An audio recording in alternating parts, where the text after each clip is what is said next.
Hello, everybody, and welcome to the CFT FitCast. My name is Coach Matt. I'm Coach Chris. And I'm Coach Vinny. What are we talking about today, guys? I think we got some cool stuff to talk about. I know Vinny's pretty excited. Vinny, what are we talking about?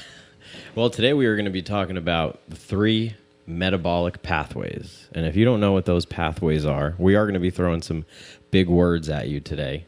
So bear with us, ask questions as we are going through the FitCast. And we're going to be focusing on what we call the phosphagen system, the glycolytic, and the oxidative. So those are 3 very important pathways. Are you talking about the aerobic and anaerobic? Oh, I think so. Oh, okay. I think so, Coach Threw me Matt. off there for a second. So when we're talking like, ATP and we need to produce it, how do we get that ATP through these 3 big named pathways, Coach Matt? Well, that would be the cellular respiratory system. Ooh, big important thing. Cellular respiratory system is what helps create and generate ATP, and is actually the system that generates the most ATP. And it is also known as the aerobic phase. That's usually typically when you're in that state, whenever you're churning out high amounts of energy. If you need some quick energy, though, then you're looking for more of a glycolytic system where you're going to be burning or producing, I should say, more lactate. It's more quick burning. And then there's also the anaerobic state where there is no oxygen present. It's a very short phase. It's more about sprinting. So typically in the CrossFit, CFT fitness specifically, I should say, not the CrossFit world, what I've noticed is that everybody tends to stay on the aerobic pathway, regardless of what type of workout they're doing, because it's the most comfortable. Mm-hmm. Because, let's get it straight, anaerobic and glycolytic training aren't that fun because they suck. It burns. It's very intense, and you can't really talk and socialize and gossip with your friends sitting next to you as you're working out. So I think that's why we need to take today and talk about these different energy systems, why they're important, especially if your goal is weight loss, increasing strength, or just overall increasing your general preparedness. And I definitely think, with the majority of the athletes or members that are coming into the gym, doing the aerobic activity, it allows us to work at a lower intensity level, over those extended periods of time. We can still decrease body fat at the same time. We're getting stronger, we're getting results, but we're missing that other part of the picture, going to those max efforts, the shorter periods of time, learning how to sprint. It really allows you to expand the type of athlete that you are. And I know for someone like Coach Chris, who loves getting on the rower, he can power out on that bike. Those are some of the things that we're really looking to do, that max effort. And max effort, we're sitting right next to him. I do love the max effort. So when you're talking about energy systems, you also have to think about the muscles that you're using when you're doing that. So a couple things to think about is you have your quick and your slow twitch fibers in your muscles, right? So it's kind of like a really thin fabric versus a very thick, stronger fabric, right? In terms of the type of muscles that you're using. So for your energy systems, when you attack a certain energy system, you're also attacking a certain type of muscle fiber. So for me, I have a lot of long, slow twitch muscles. So percentage-wise, I'm heavily favored for longer-term workouts, but because I practice so much on rowers and bikes, I can do pretty well in terms of max effort rows and bike workouts, where other people that maybe are built like a sprinter, for example, who is probably dominantly quick twitch fibers in terms of percentages, may struggle at those longer term workouts. Cross country style 5Ks, they're going to struggle because they just don't have a lot of fibers that are built up there. So when we talk about these energy systems, the other thing I really want to make sure we don't miss on here that people understand is when you're working these energy systems, you're also working those fibers, right? So if you're dominantly a short distance sprint type of person that does a lot of high VO2, high carb, muscle workouts, heavy lifting, power lifting, you can still attack your conditioning and your slow twitch muscles through these types of short, low impact conditioning workouts. So Just something to add there to the mix, peeps. Yeah, I think the thing that brought this conversation, or this topic, I should say, is, like I said earlier, everybody seems to, in CFT fitness, just kind of hang out in that aerobic phase because it's more comfortable as far as the workouts. And we both know that glycolytic and anaerobic workouts are not comfortable at all. So let's say 2 weeks ago, we had a workout. It was a 20-minute AMRAP. I can't even remember the workout. I think it was Aerodyne, like 10 calories and maybe 10 snatches at a light weight. And then it was 30-second rest or a minute rest. And it seemed like everybody was doing heavy weights, going at the RX weight because they could do the weight. But the workout said that everything was meant to be done unbroken. And I didn't see a single person do any of those movements unbroken. They were doing reps, they take a break. They'd do reps, they take a break. And then they would just take an extra break whenever it was time to rest. Mm-hmm. So the purpose to that workout, and let me remind you, it was a 20-minute workout. So here's the format. Let me lay it out for you. So let's just say it was Aerodyne, 10 calories, and then 10 power snatches unbroken. Both of them unbroken. That means you sprint on the Aerodyne, you jump off, you grab the barbell, and you do 10 unbroken reps. And then you rest for a minute or 2 minutes or whatever the workout had on there for 20 minutes. So the purpose of that workout isn't to do as many reps as possible in 20 minutes. It's to do as many unbroken sets as possible in 20 minutes. So if you need to add rest time, then you add more rest time to the end of that workout. You don't put the bar down and take breaks. It's meant to be done unbroken. And that's how you train those pathways, is by hitting a certain rep range or a certain time frame. That workout for me, I think I chipped it down to, you know what? I do remember the workout now. It was clean and jerks and chest to bar pull-ups.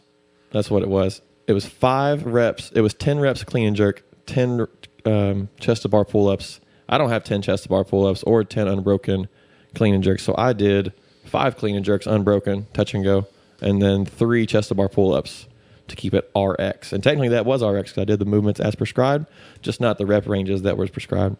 So I was able to do those reps unbroken, get my good workout in, take that minute break, and then do it again unbroken, because that's the purpose of the workout. We're training an anaerobic state. We're using a whole lot of stored carbs, and we're using very quick bursts of energy on very short sets. Unless you're just an individual that has 10 and 10, but 20-minute pace at 10 reps of each is very, very difficult, more for elite level athletes. So I scaled it down and made it doable for my eliteness. Yeah, no one else did though. With elite level athletes, they're looking for things beyond just their energy systems. When you talk to Chris Hinshaw, I had a great conversation with him a couple days ago at a seminar. And for those of you who don't know, Chris Hinshaw is the coach to the stars. Coaches Matt Frazier, all the Icelandic ladies. He pretty much coaches Jason Kalipa, Rich Froning. I mean, you name it, he has a hand in their success. The big thing that he talks about is that when you're dealing with just an average athlete, which is all of us, I hate to burst your bubble, but if you've never been to the games, if you've never been to regionals, and you didn't finish in the top 100 in the California regional in the Open, you're a pretty general athlete. That's who he's talking about. We don't need to worry as much about what they do. Matt Frazier only runs twice a week. Okay, go ahead and let that settle in for a second. The guy who won most of the running workouts in the CrossFit Games only runs twice a week. Come on, man. Come on. But what he does is everything he does is very specific to his needs. He attacks weaknesses.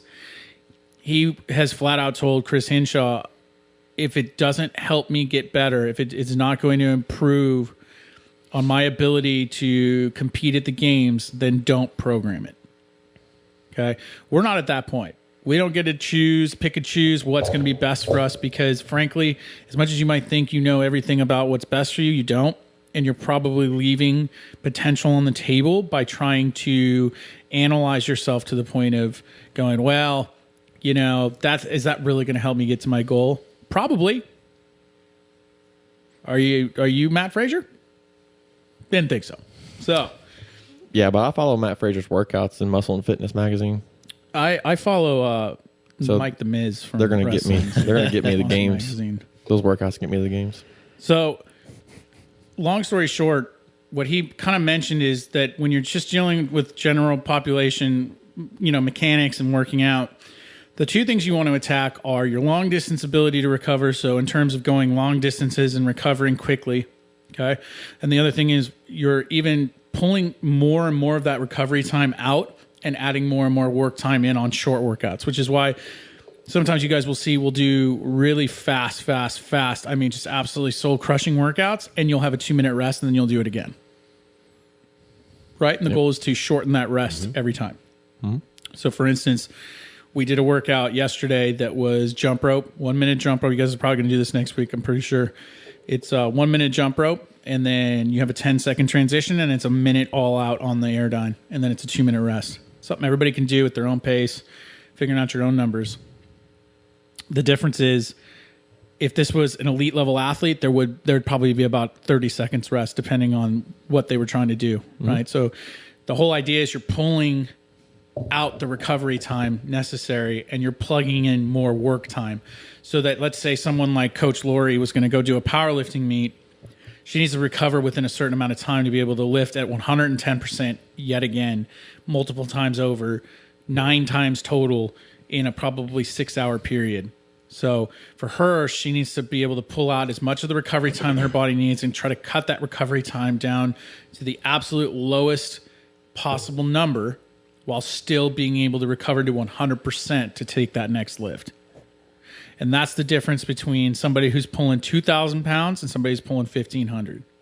Because that person who's pulling over 2,000 pounds, their body is at as close to 100% as humanly possible to go up, not only hit that same weight, but hit more weight and then recover again and then do it all over.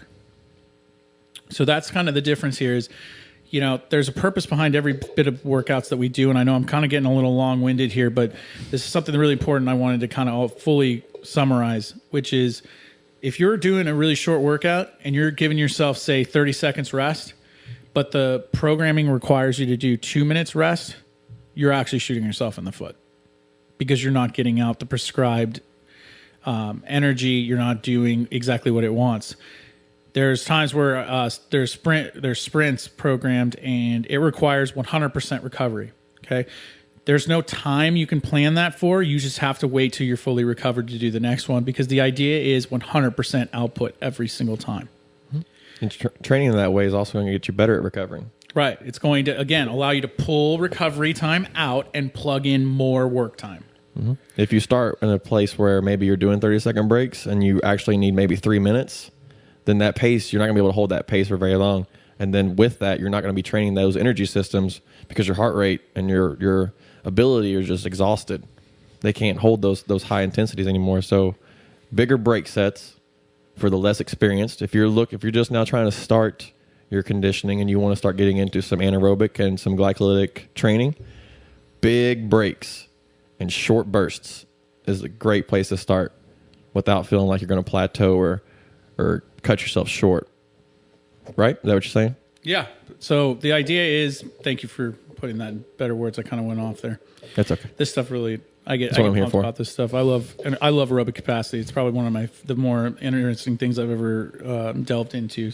I enjoy the science. I don't enjoy the experience. I kind of enjoy both, just coming from a cross-country background. I like the longer workouts. I like knowing that I can work for 30 minutes at a really slow pace, but that it's still building me up to a goal, right? So I can run for 15 minutes at a shuffle, legitimate shuffle, like I could probably walk faster, but it's keeping my heart rate at a certain point to where my body is not only putting out energy, but recovering at the same time. So my body's learning how to work and recover all at the same time.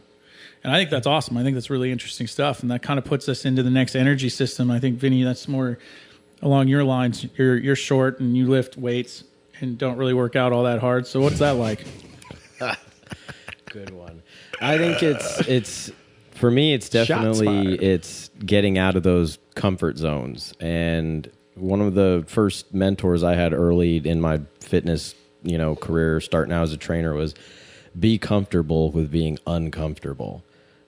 The exercises that you don't like doing. I don't like sprinting. I don't like doing this. Well, those are things that you should be doing. Like we were talking earlier, doing the shorter, intense workouts, more than those longer, dragged out workouts, going for the low power activities, staying in the oxidative systems, longer distance.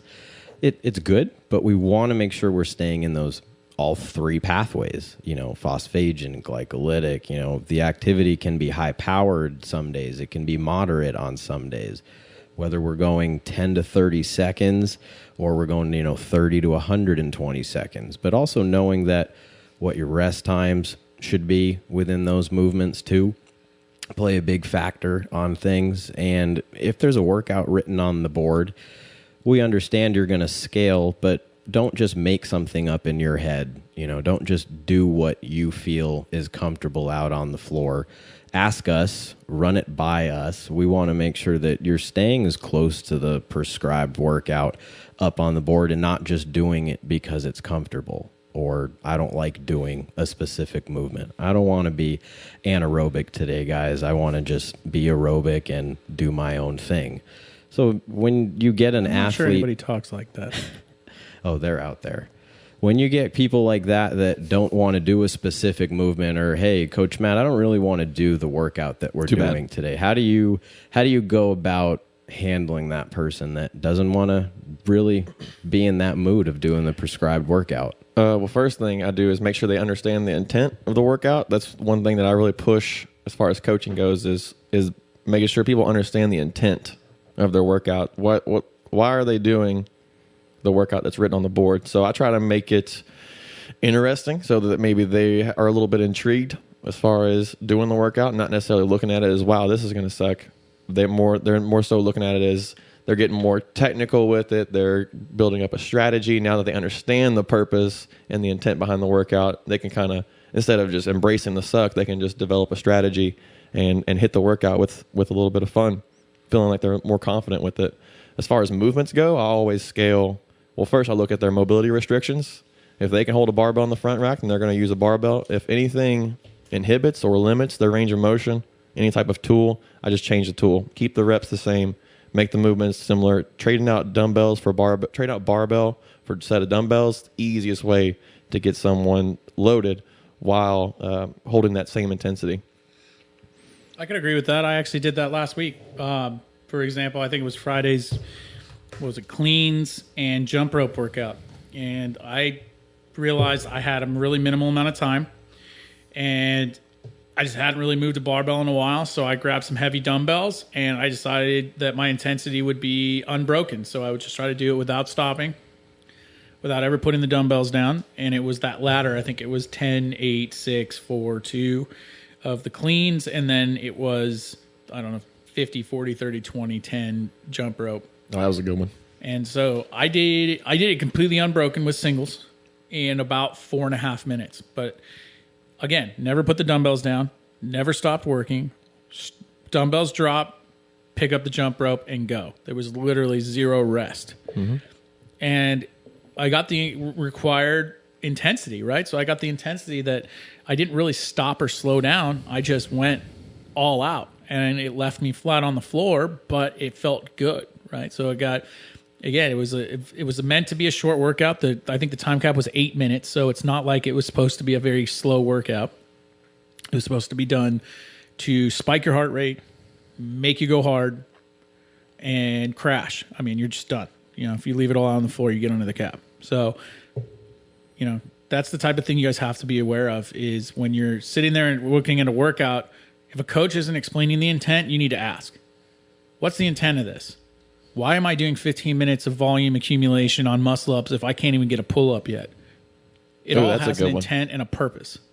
So if you're not aware of that purpose or understanding that purpose, you need to ask because, obviously this stuff is being done by a professional. So there's a reason behind everything and we'll get into that in the future. But at this point, what I would do is if you're ever not understanding a workout or you're coming in with a bad attitude because you think the workout sucks or because you've just let it go to your head, you need to ask questions. Mm-hmm. Okay? We have the knowledge. We have the information from the programmer to help you.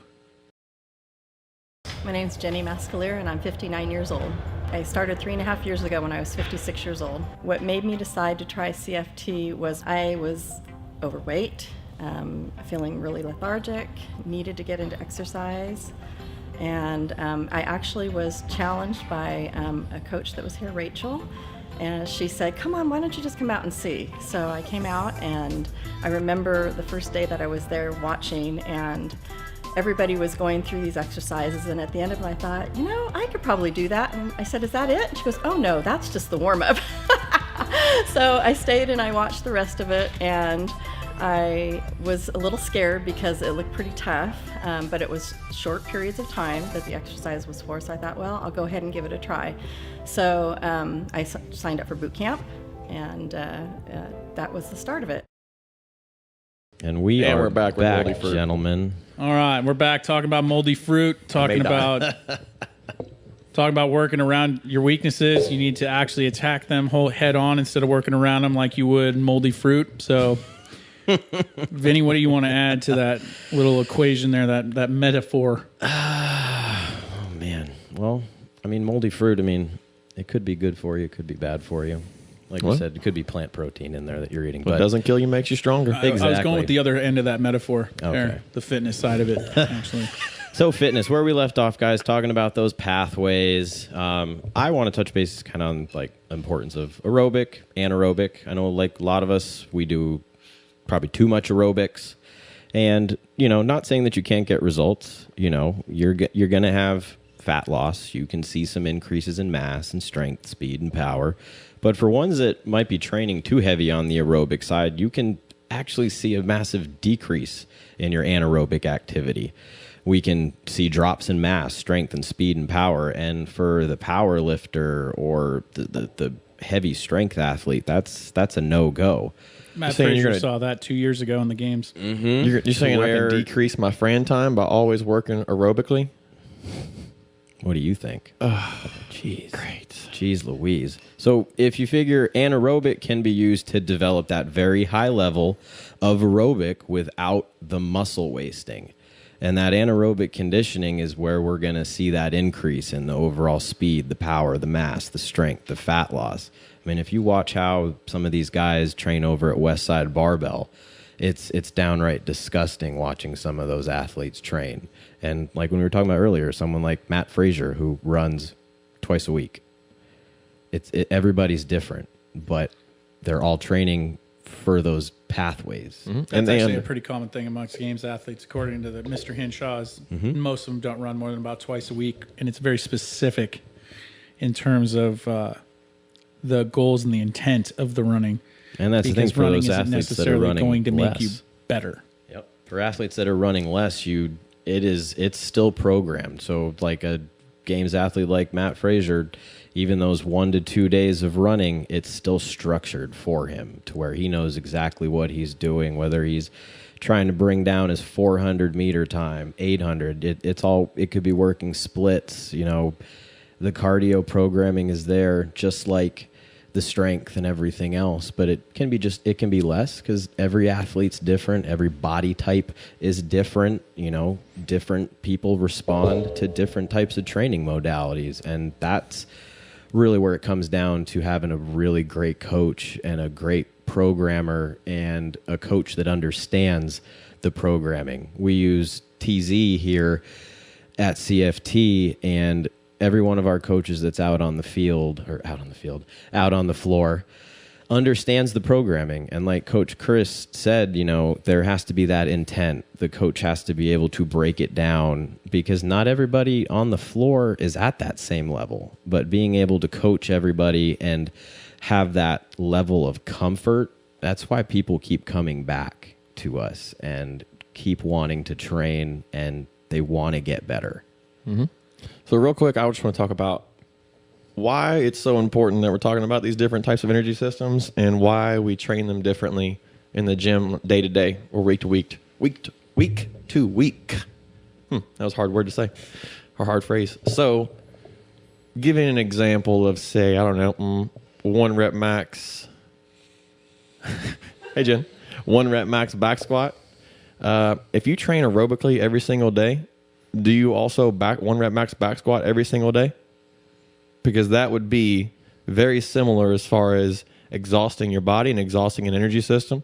If you push your neuromuscular system to exhaustion every single day, and you push your adrenals and your aerobic capacity every single day and never training any other energy system, you're going to be overtraining. And that's a simple fact, unless you're just at an elite level and you've been doing it for the past 20, 30 years and you've adapted to that. However, if you're trying to be generally awesome, you're trying to be fast, you're trying to have endurance, and you're trying to be strong, you need to space them out and break up your training. So that's why one day we'll be in a glycolytic state where maybe we do every minute, every 90 seconds, we're doing a fast sled push, 150 feet sled push. That's a really fast burst of energy. You get a pretty decent amount of break, and then boom, you do it again.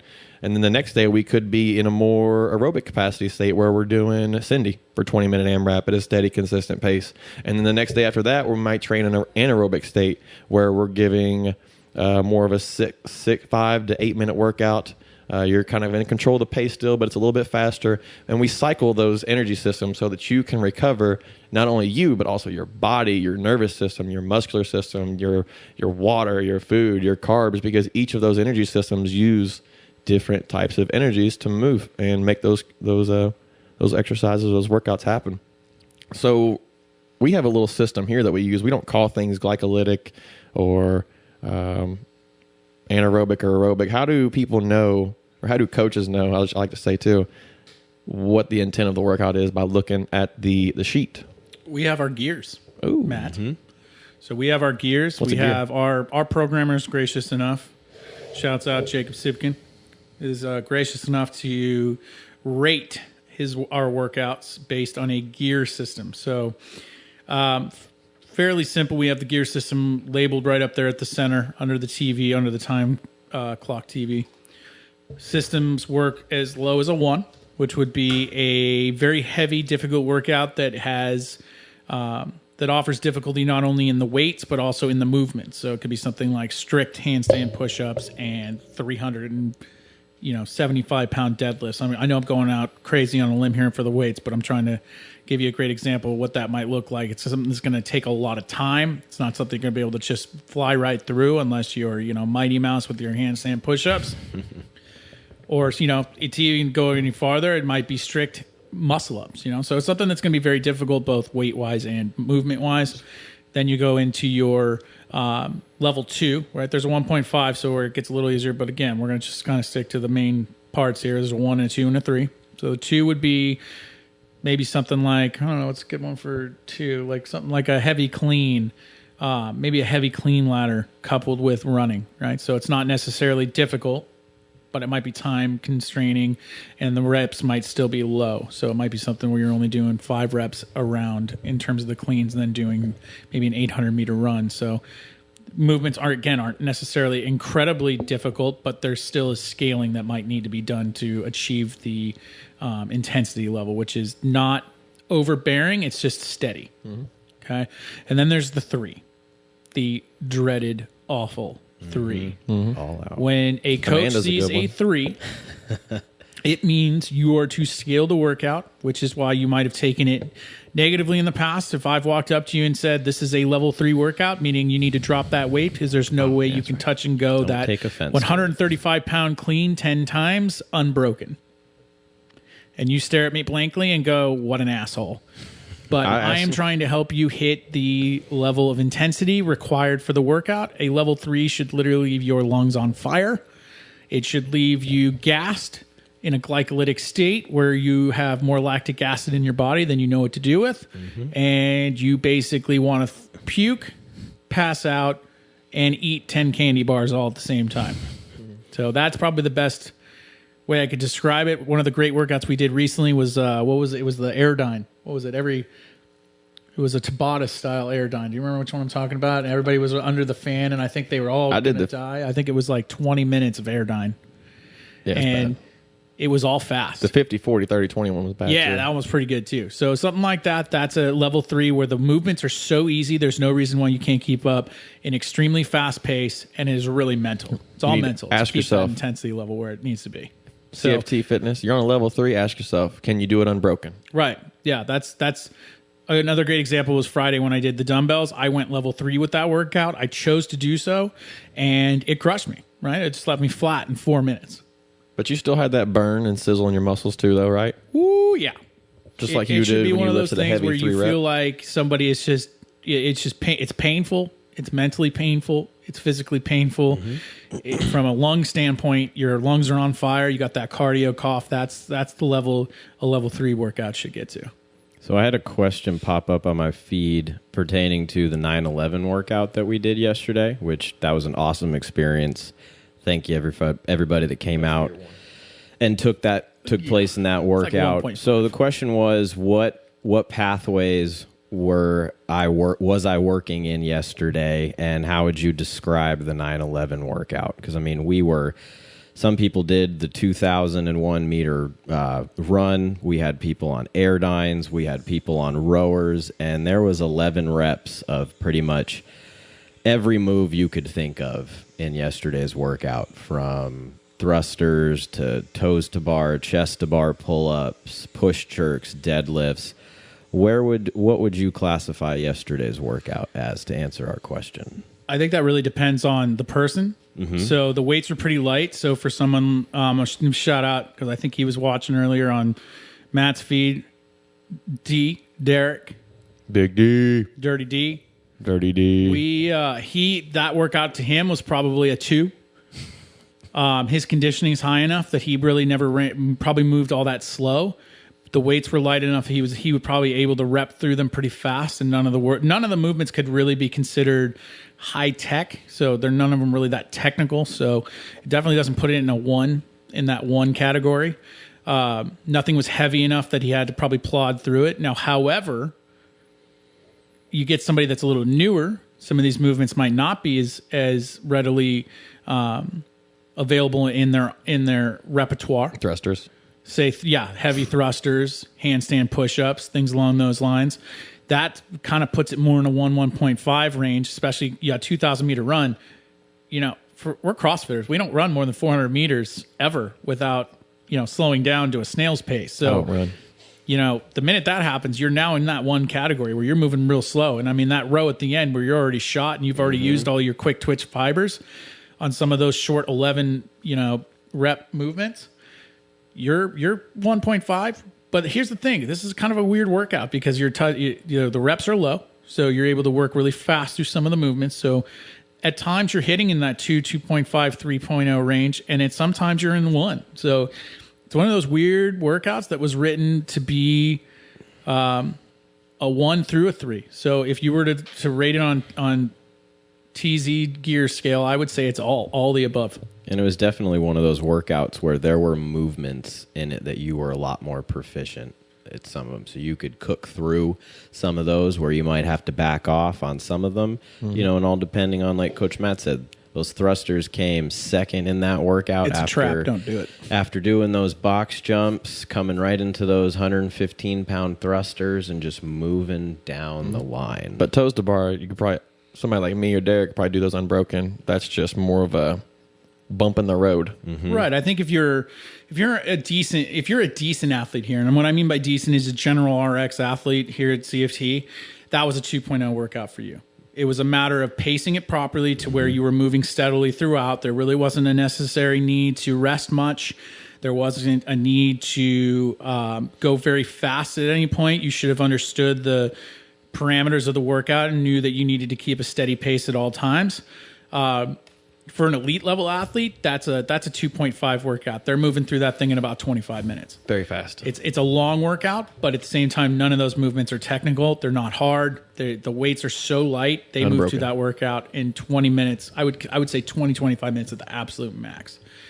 For newer athletes, that's a 1.5 workout. There's movements that are a little bit more difficult, even scaled.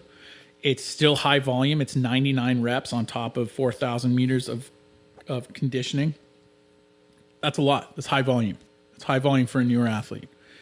And again, you had those points where you're hitting those quick twitch muscles, those quick twitch fibers. You had those points like the 2,000 meter row and run where you're hitting those slow twitch fibers where you're keeping it at a nice slow pace and you're just kind of plodding along, trying to keep that heart rate down. So It's a really awesome workout. It's one of those few that hits everything. And it was great because we had it going on both sides. Even our CFT 60 side had their own version of the 9/11 workout. They had the option of rowing or biking, and then some different types of movements. We had them doing dumbbell step-ups. They had wall balls, I think, three times in that workout, even threw some burpees at Ring them. rows. Finish with burpees. And it was good because there were a couple of athletes at the end of the workout that generally felt that they could probably handle this on the CrossFit side, scaling it. So it's great to start having those members come up to us and starting to feel like that comfort level is finally there where they want to go to the other side. Yeah, CrossFit's actually tangible. Knowing that they can scale it. Mm-hmm. I think that's the biggest thing. I think a lot of them tend to forget that they can scale it. Yeah, and I wrote that workout in a way to where wall balls replaced a lot of the higher quick twitch fiber work, movements like the cleans, things along those lines, where I wanted them to understand the energy systems that were being used when they attacked that part of the workout that got a little more anaerobic and more explosive. So wall balls were a great replacement, and so were burpees. Burpees kind of made up for thrusters and a couple other things. So, Burpees. That's kind of the great thing about what we do here. When you're scaling something, you can scale it to anyone's needs. And what I did when I looked at that workout is I wrote everything to be able to scale to the common denominator in CFT 60. And I've been around those people. I've coached them enough to know kind of where that middle level is. And, if somebody wanted to go harder, they could make it a little bit harder on CFT 60. But if they really needed to up the levels there, they needed to go to CrossFit. Mm-hmm. So they weren't allowed to hide in CFT 60. They had to go to CrossFit to get the full effort out of it. And if people need to scale down, we had a lot of people at 8:30 p.m. last night that we were pretty fresh right out of the challenge that scaled down quite a bit, but they still killed it. And they got a great workout. And it took them about 25 minutes. And that's exactly what we were looking for, somewhere between the 25 to 35 minute range. So if it took you 40 minutes, you probably are exited for the first time. Totally understandable. Didn't know how to plan it. Didn't know how to prepare for it. But now you kind of know where you kind of blew it up and fix that problem next time it comes around and get under that 35-minute mark, which is where we're looking for. Yep. It's what training is all about, is trying to perfect how you perform. So if you're trying to, for example, beat your time or go faster or keep up with, I don't know, anybody, enter anyone's name here in this blank, then being able to set that pace or maybe even set a plan before you even start your workout. Have a plan. Know that you can do handstand push-ups unbroken, but toes to bar, you only got about 3 in the tank. So if you've got 3 in the tank and that's all you've got, maybe do sets of 2. Get your handstand push-ups unbroken out of the way. Get right to your toes to bar, 2 at a time. It's all about managing a pace that you can consistently maintain, not going to failure on a workout like that. Yeah, and I think another thing is, I put up a question yesterday, and I didn't really get any responses. I don't know if anybody really paid attention. Nobody pays attention to my videos. I'm feeling really upset about it. We actually. Watched them. I'm going to put it out there on this podcast that nobody probably listens to either, but that's okay. I put it out there, and I wanted people to look at that workout because this was a great workout to look at this and ask this question and kind of start coming up with a plan, which was find the point in the workout, whatever check mark, because there's so many short little check marks in there that you feel like the workout is going to just touch it. There you go. You must not have an Sorry, iPhone. It's an iPhone. Mine swipes. So the best, I wanted you guys to find a point where the workout was going to break down, where you knew for a fact, like at this point in the workout, all hell's going to break loose. I'm going to be probably maxed out, and I'm going to have to really push mentally to get to the end, right? And at the end of the workout, if you look back and realize, wow, that didn't come until, 3 movements later or 1 movement later, then you have more in you and you probably didn't give it everything you should have. On the opposite end of that, if you hit that point 3 or 4 movements early, there's 2 things that we need to look at. 1, you probably didn't scale it right. 2, you probably got way too fast out the gate. So those are things that we need to look at when you're doing these longer workouts. You need to find those points in the workout where your point where you feel like personally you're going to hit that wall, Everybody hits it. Everybody needs to know where that is. And then we need to analyze, did you hit that point? Did it come before or after?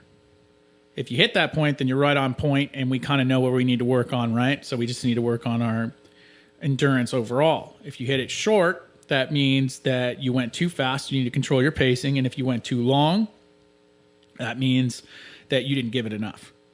So things to think about. And we'll get more into that, including some questions that we have here from some of our members about a rule of thumb to scaling. So we'll get to that when we come back here in about 2 minutes. So stay tuned, guys, and we'll answer that question for you. My name's Joel Fell, and I'll be 36 this week. I started at CFT almost 2.5 years ago. I finally decided to try CrossFit because I'd heard a lot about it, and I'd actually gotten to try a few workouts from people who already did CrossFit. As my schedule in life got to a point to where my kids were all school age, and I had my mornings were freed up. So I wanted to try something that was consistent that I could make it 2, 3, or 4 times a week. So CrossFit seemed to fit the build, and when I came here, instantly clicked. And we're back. We are We're going to back. answer BJ's question to start us off. Which We don't want is to call what people's question? names out, Vinny. No. We're here to answer a question from a very Respectable loyal member. viewer. Throwing names out there. So You we tell him are his back address? to answer that question from our loyal viewer. He is asked, is there a good rule of thumb to scaling? 90% of RX, 80% of RX, etc. So basically, Matt, I'll start this with you. With your abundance of experience in the CrossFit world, is there a percentage to base off of for RX, or is there some other way of understanding the best way to scale for a workout? You know, this is probably the toughest part about training, and that's understanding, or that's being able to train by feel. So I know numbers, everybody likes to be told exactly what to do and exactly what numbers to put on the bar, but sometimes being able to go by feel. So a lot of times when the workouts, TZ writes things like, if an athlete doesn't have established 1 rep max, then choose a weight that they can perform for 3 good reps, 3 easy reps. He also puts comments on there like, this workout is meant to be like, for example, the 16-minute AMRAP, 16 clean sets, even though, yes, it is heavy, but the purpose is to not miss any reps at all. So as far as scaling and what to scale and with the rule of thumb of scaling, it all comes down to you being able to understand yourself, your abilities, and where you stand as far as your current fitness level. That's the first place to start. And then from there, training in your fitness, start tinkering with your ability to scale back. It's always better to start scaling way low, because then you can always go up in weight on your next workout or the next day. You don't have to spend every single day trying to RX the workout, because like we said earlier, lifting weights and training different energy systems, your body is going to get tired of training at that high intensity because you're trying to push 90, 80% or 95% to the RX, whenever really you should be basing it off of feel. So really pay attention to your coach. If they don't tell you, then you ask them, how should this feel? What type of rep scheme should I have? I don't have a 1 rep max. What else can I base these numbers off of?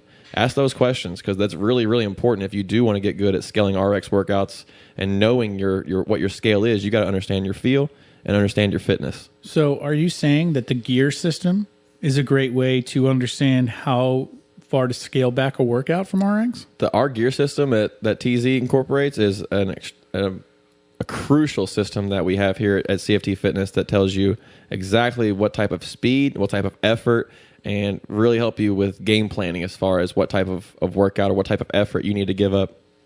So you're saying that if I were to be looking at a 3.0 workout and my max clean is 200 pounds and it's a 3.0 gear workout, I shouldn't be doing my clean at 185? No, lower. You should be doing, if you got to do 10 and it's going to be unbroken, you need to be doing a clean at around 50 to 60%. So about 100 pounds. Mm-hmm. But what if my ego doesn't allow me to understand that the lower weight is good for me because PRs? Good question. So your ego is going to be actually your limiting factor. Your ego is actually your plateau. Your ego will be the roadblock in the road stopping you from getting bigger and stronger numbers, because what doing high intensity, fast pace, barbell efficiency, moving the barbell really fast at high rates of speed, that's going to carry over into your heavy weights whenever we're talking about bar path. Because if you can move at a high rate of speed, that means you understand the path that the bar needs to take in order to, and for example, the snatch, touch and go snatches, you can make each rep look the same or work on making each rep look the same because it's easier to do because the weight is lighter. That will carry over into your 1 rep max snatch because you understand the path the bar needs to take, and you've done it so many times that it's drilled into your brain, into your motor pattern, that it's just a habit. You don't have to think about every single moving piece when you're trying to do your snatch for your 1 rep max. You know, and it's right. You don't have to think about it. It's just right there. And I think definitely the ego is going to get in the way of you getting results. If you're that person that just doesn't know what weights I need to be scaling to, or you just are picking random numbers, or even going back to our earlier podcast when we talked about tracking things and logging your scores into Tribe, it allows you as the athlete to win. If we put a 70% number up there of your 1 rep max, you as the athlete, you know what that 70% number is. Or like we keep talking about the ego, if it just keeps getting in the way, you're hindering your results, your progress. You're probably half-assing the workouts, pretty much is what it's coming down to, and you're never going to get any better if you don't think you need to abide by the gear levels that we're talking to you. Your energy level, your commitment to that workout's not there. And I mean, if you were here last night and you heard Coach Scott coaching, he's in those high gears when he's coaching. So if you can feed off of someone's energy like that, I mean, it's going to make your workout that much better. But if you're just here to just work out, do your own thing, it's not going to benefit you the way you're wanting to. If you're here to just work out and just kind of have fun, I hope you don't have any goals because you will never hit them. You'll of course you'll get better because if you start off doing something you've never done before, you will adapt, and yes, that'll give you good results. But once that first plateau hits in about a month, 2 month time frame, things are going to either level off and you'll just kind of be complacent with your workouts. You'll still be able to hit the same times on all your workouts. You'll still be able to do the same weights and all your lifts, but you'll never be able to take it to that next level, getting stronger, moving faster, and recovering even quicker. And that athlete is probably going to scale more than they should and never be able to get to that RX level of working out to where you can be on the same page as a lot of the other guys and women in the class. It feels great when you log those scores up on the board, especially if you're doing an RX workout and you might even PR. You know, that's the whole goal, is to get you feeling great about these workouts and really driving those results. So come down the road when we retest you, you know exactly what you should be looking for and know what you should be improving on.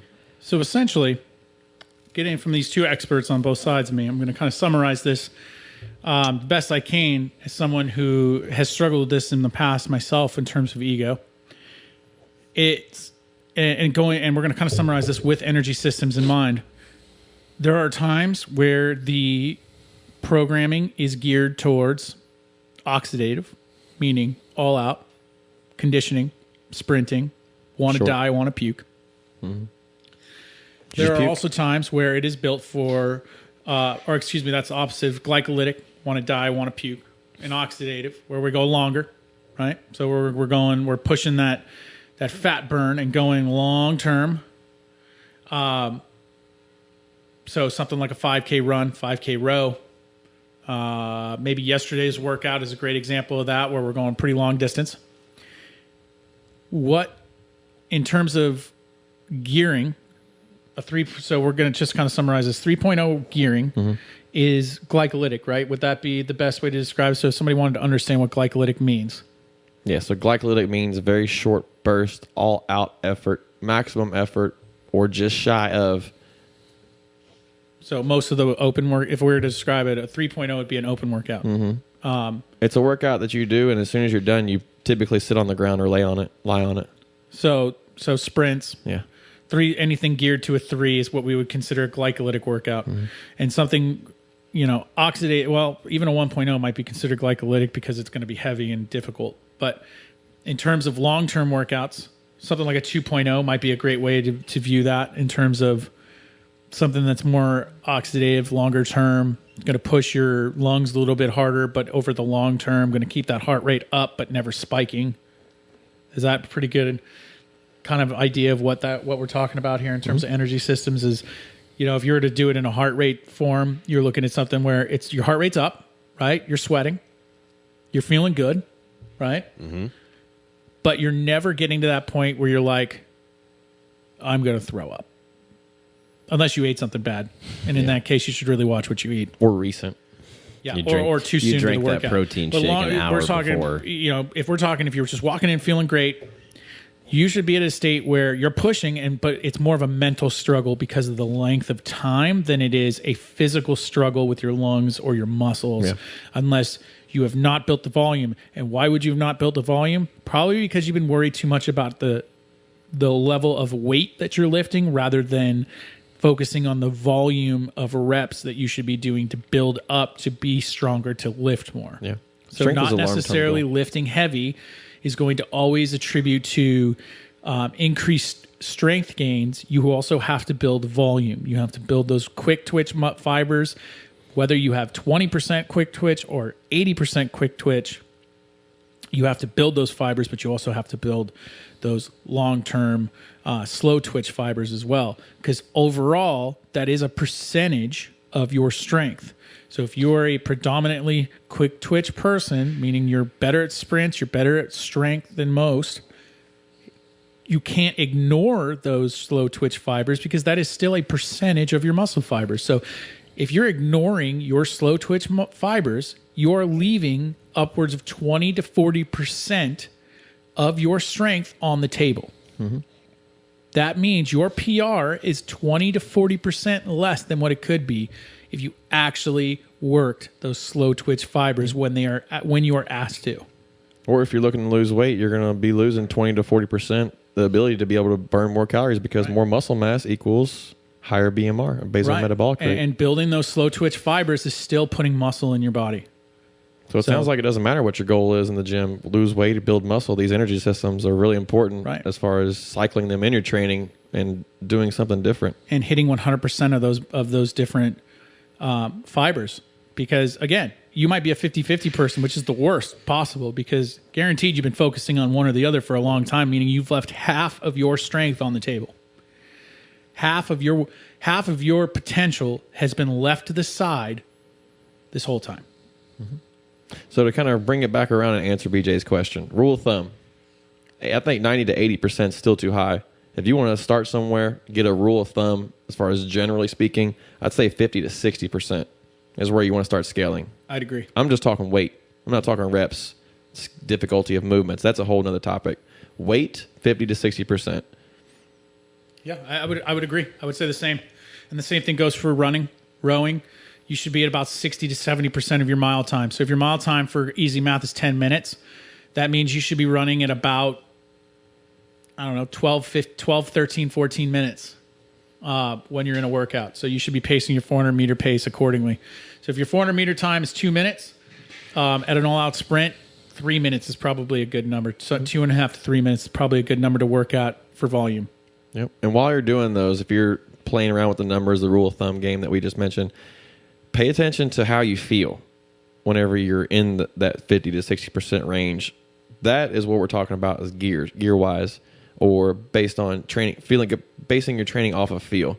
Knowing how you feel based on the type of exhaustion you're putting out, whether it's high heart rate, heavy breathing, can you talk right now, can you not talk? Those are all signs, symptoms of kind of what energy state you're in. And in glycolytic and anaerobic, typically people aren't going to be talking much. But aerobic, you usually have someone hooting and hollering, motivating people, clapping, cheering each other on. It's a little bit different as far as how you feel. So pay attention to those things, take note of it, and try to relate it to our gear system here at CFT Fitness if you work out here. If you feel, whenever you're doing, let's say, a Gear 1 workout, note how that feels. If you're doing a Gear 3 workout, note how that feels. There are two completely different types of workouts as far as feeling goes. And how it leaves you feeling at the end. Mm-hmm. So the end result of a 3.0 workout should be death, basically, or as close to it as humanly possible. Crawl into the fetal position. A level 1 workout should leave you feeling like you're not getting... You might not even feel like you got that insane of a workout. That would be something like the muscle up accumulation, pull up accumulation. That's skill work. That's work where you should be moving at a slow pace, focusing on technique and technique only. A 2.0 workout's going to leave you somewhere in the middle. It's going to leave you in that range of potentially feeling like you're going to puke, but at the same time, if you're feeling that way, you probably didn't make it difficult enough, or you did, or on the other end, if you're feeling like, oh yeah, I got to sweat, but I could go out and do another 20-minute workout, you probably didn't go hard enough. So there is that fine line, and you're not going to get it perfect day 1, day 2, day 20, day 100. It's going to take a long time of learning your body, but the best thing to do is constantly analyze. You don't have to sit down for an hour and write down a journal and go through every movement and every second of your workout, but maybe just assessing, what was that gear? Just ask the coach, what was the gear of that workout? 2.5. Okay. I'm ready to go work out again. I didn't go hard enough. Or vice versa. If you're doing muscle up accumulation and you are dead on the floor from trying to get 7 muscle ups and you just got your first one last week, you went too hard. Okay. You should probably have spent time on some of the scaled down methods, the negatives, the ring chest pull-ups, and worked on your technique some more to get a better workout in. And like we've been talking about, like with volume, guys, we've been doing a lot of it lately here in the gym. Today we've got our members doing 16 sets on that EMOM, and there's a lot of work going on. And lately there's one person this morning is like, why are there so many sets in that workout? And I asked them, like, why do you think there are so many sets? And her response was probably to make me better at that movement. Volume. So not only your ability to recover, but your ability to recover 16 different times. Mm-hmm. Yep, it's volume accumulation, right? So that's why we do the volume accumulation on pull-ups and muscle ups. How and long we'll probably do a you handstand strong? accumulation eventually. The idea is to build your technical base, right? So build your ability to do a movement well over and over and over again at some level. If you're doing negatives, you're building that base to be able to eventually do muscle ups really, really freaking well. Mm-hmm. Okay. If you're doing strict muscle ups, you're building your base to be able to do kipping muscle ups really, really well. And all of that has a point. If you're just doing those, what are they called? Muscle up transitions. The transitions.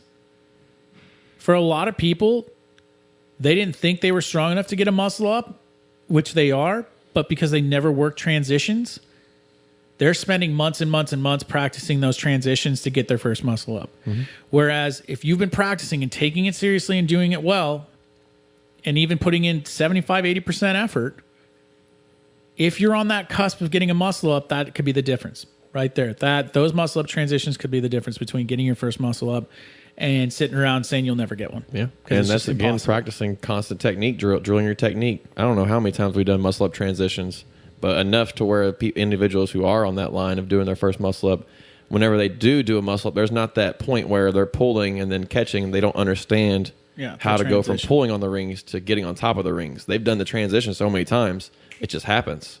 It's a motor pattern. They develop it from doing multiple minutes of accumulating transitions. And those transitions don't just apply to muscle ups. Yes, they're great for muscle ups, but they also apply to things like dip strength, arm stability, shoulder blade and scapular strength, strict pull-ups, ring rows, pulls on the bar, snatches, anything that's going to strengthen your posterior, your back, your shoulders, your shoulder blades, is going to be a win-win for a carryover for anything. So transitions are actually one of my favorites because they just carry over so well in other exercises, not just muscle ups.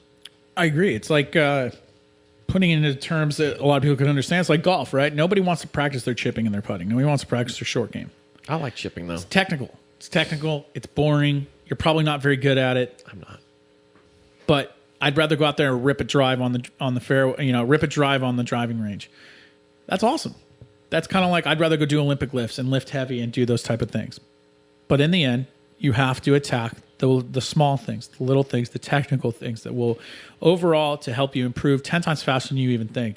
It might not show up right away, but you are pushing yourself to another limit with all the technique work. So long story short, hopefully we answer your question about RX and understanding how to scale. A lot of it is a feel thing. A lot of it is also understanding the gears and asking your coach questions. Guys, we're here as coaches to help any way we can. So take that in consideration. I get it. You've been doing fitness for 6 months and you've got this down. You've watched a lot of YouTube. Rich Froning has told you what to do. Totally awesome. I'm right there with you. But we want to make sure that you're getting the best workout for you, not the best workout for Rich Froning.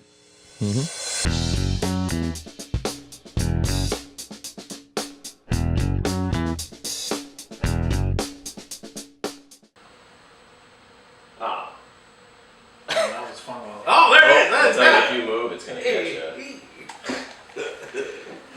Next thing coming up, we got movie night, Guardians of the Galaxy 2 on the big screen right here at CFT. Bring the family, bring your PJs, bring chairs, bring blankets, come and hang out. 7:30 p.m. next Friday, the 22nd.